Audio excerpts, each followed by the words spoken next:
And Rimini Rumden and Tom Locke are going to tell you about Young Advisors. What are they? Well, basically, Young Advisors is a charity. It's nationwide. There's 590 of us nationwide for young people between the ages of 15 to 21. We have got different Young Advisors at 13. We've got some that are 25, so there's a huge spectrum. We are young people that are trying to offer advice, guidance and support on anything, really. Depends what you want us to do. Give us some examples. What sort of things have you done? Yeah, right then. We do a lot of community mapping, which is basically looking at your area, what's there, what isn't there, what can be improved, and what's good about your area. And the thing is, with young people doing this, is that when adults are in the area, they kind of go from one point to the next to the next. It's kind of straight lines where you're going, whereas young people tend to bend around the area. They know more of what's going on around the area, so it's better for us to do this. And we've done it before, and we can make DVDs like this. What's that? This is a DVD of but this is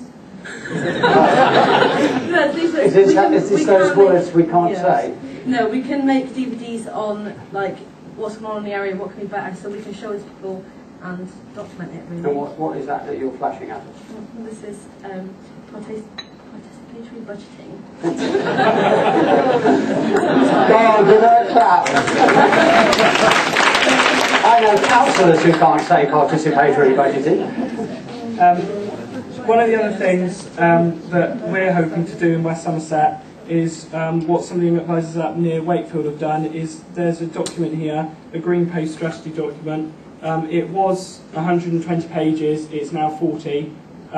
They worked on that for a long time and they got it down, and this is the West Somerset Economic Strategy Programme that we're hoping to be working on. It's 40 pages already, so I don't know if we could pull it down anymore. But that's some of the type of things that's happening across the country. What do you call that? Youth proofing. Oh, right. So you're actually making them more accessible for ordinary people to read, the community as well?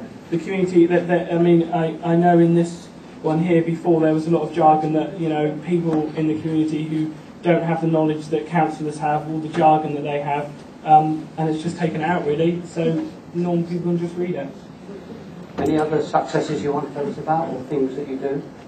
Well, in the participatory budgeting, we actually, as Young Advisors in Devonport, because we've got a group there, we organised an event for this, and because we're children, we know, well, not children, young people, we know kind of what's going on, the best place to hold the event, so that's why we did it. We got a lot of people in to do certain things, like this boy that we know that caused a lot of trouble around the area.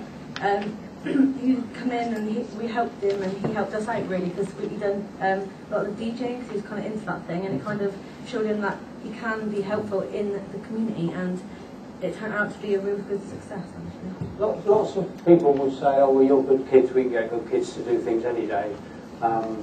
But actually, that's not actually the case, is it, all the time? Some of the young advisors you've recruited have been a bit dodgy. Yeah, I think with the young advisors, that they're a complete mixed bag. I mean, you get people that have come from broken homes that just are fed up and want to change their community, and then you get the people that really, you know, say want to do something about their community, but, you know, I've got a good supporting background. So there's a hell of a mixed bag, really. We've got some down at our youth club, because our Young Advisors is based at a youth club, and we run a youth club with the help of some other people. But there's lots of different people where we really do make a change, and people say, oh yeah, but we don't know about that. But there's some people that are really, well, our area has come across as a really bad place, but there's some bad people in there. But they come to the youth club, and us as Young Advisors, we can interact with the kids because we know what we're talking about. Like they're more likely to come to us than they are to an adult, and some of them have turned their lives around quite a lot just because of our help. Any blocks and barriers you meet? Anything that gets in the way? I think, like, just going back to one of our big projects at the moment in West Somerset is Hinkley Point. You know, we're a lot to do with that. The problem for us is that a lot of their meetings they have with councillors and EDF and people like that are held during the day. We can't always attend them. We have attended a lot of them, but that's definitely a blocking barrier for us as young people. Ours is trying to find funding, really. We're trying to find funding to get events and to get the kids out, because a lot of them haven't even left Devonport, so we're trying to help them have a better life, really, and trying to find the funding to do that, and trying to get the adults at the same time to take us seriously so that we can carry on with it, really. You charge small fees for your work, don't you? Lots of people think that young people should do everything voluntarily and be a marketable commodity for free. You charge £8 an hour or something like that? Yeah, I mean, we are, Young Advisors is a job.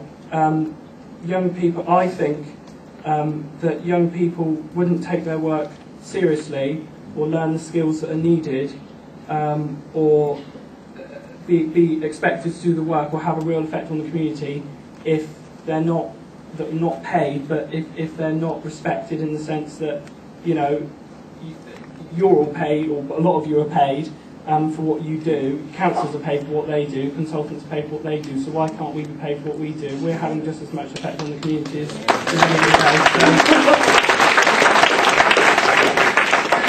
Well, some of the things we do, we offer just as much as an adult can do, and possibly more sometimes, because of young people, and depending on what it is, we can do just as much. So yeah, why should we be paid the small amount that we are getting paid compared to what some people, adults are getting paid? Why not pay us less to do the same job?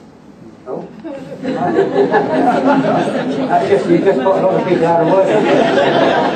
That's good. You are actually, I mean, it's quite a professional programme. You are trained, aren't you? Yeah, the charity put us through, they can put us through a 7 to 30 hour training programme. We all went to recruitment. We weren't just, you know, jumped straight into the training programme. We were picked. We had an interview process. It was like a job. We have leads across the country. I have a lead in West Somerset. We have meetings every week. At the end of the programme, we are able to give and deliver training and services that we are paid for. Yeah, we can teach your people to engage with the young people, and we can give out ASDAN and AQA awards, because that's what we've been trained to do. You've got a training programme that you teach people like us, haven't you? How to engage young people? Yeah. You showed me earlier. Yeah, this is how to engage young people, and we can basically teach you how to engage with the young people more, like, because sometimes young people don't really want to interact with the adults, because, and vice versa, adults don't really want to. There's a bit of a struggle to get the connection between the two, and we're there to help you get the connection, really. So if the people in the room want a young advisor to do some community mapping for them, or some youth grouping, or come and watch how boring their meetings are, how would they get hold of you? And how would they start a scheme if they haven't got one in their area? Well, but I was saying, we obviously got a website, and there's schemes. There's 52 schemes across the country already. So in theory, there should be one fairly close to you, but they're not everywhere. And basically, what you do is you appoint a lead, or, you know, ours came from our youth group in Minehead. They get free training support from the charity. The charity then put through a group of young people through the 37 to 30 hour training process. And yeah. If you want to know anything else, look at the website. Yeah. It's a social enterprise model, isn't it? So the idea is you become self-financing. So you're in a job, freelance.